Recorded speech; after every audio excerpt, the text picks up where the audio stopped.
అండి, welcome back to our channel. నేను మీ ఝాన్సీ. అందరూ ఎలా ఉన్నారు? బాగున్నారా? నేనైతే చాలా బాగున్నానండి. ఈరోజు వీడియోలో ఎండలో ఆరబెట్టే పని లేకుండా అప్పటికప్పుడు చేసుకునే టమాటా పచ్చడి ఎలా చేసుకోవాలో చూపించబోతున్నాను. చాలా టేస్టీగా ఉంటుంది. వీడియో ఎక్కడ స్కిప్ చేయకుండా లాస్ట్ వరకు చూడండి.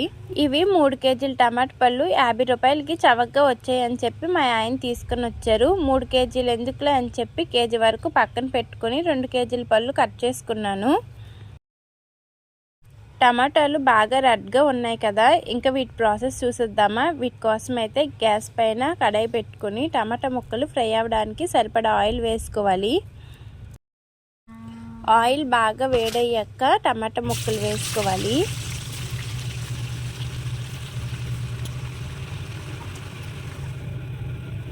టమాటాలో ఉండే వాటర్ అంతా పోయే వరకు వేయించుకోవాలి.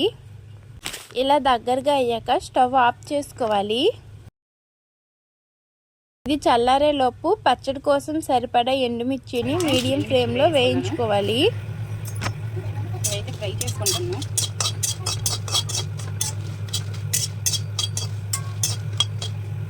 నేనైతే ఇది గ్రైండర్లో వేసుకుంటున్నాను, రోటి పచ్చడి టేస్ట్ వస్తుందని చెప్పి.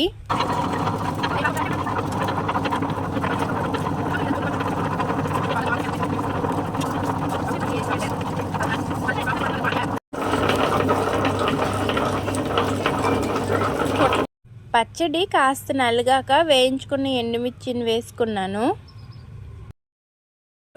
ఇది కాస్త నలిగాక వెల్లుల్లి దంచిన అల్లం కూడా వేసుకున్నాను.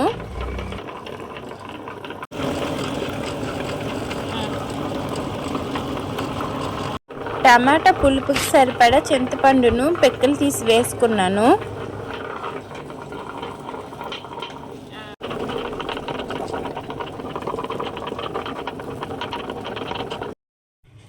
ఇదంతా బాగా నలిగాక టేస్ట్కి సరిపడా గల్లుప్పు కూడా వేసుకున్నాను.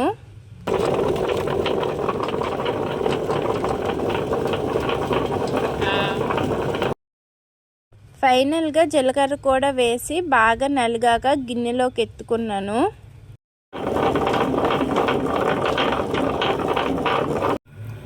పచ్చడి అయితే అంతా ఇంత అయ్యింది ఈ గిన్నె నింపుగా. ఇంకా పోపు పెట్టుకోవడమే ఉంది.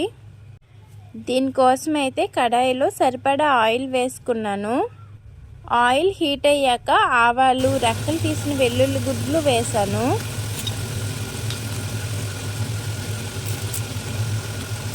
వెల్లుల్లి గుడ్లు కొంచెం కలర్ చేంజ్ అవుతుంది అన్న టైంలో ఎండుమిర్చి, జీలకర్ర, కరివేపాకు వేసుకున్నాను.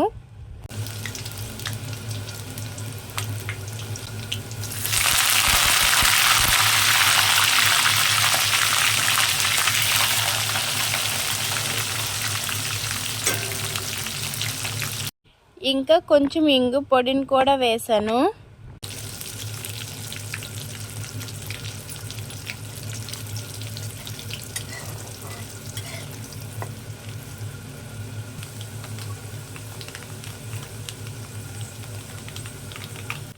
ఇదంతా బాగా వేగాక మనం రుబ్బి పెట్టుకున్న టమాటా పచ్చడి కూడా వేసుకున్నాను.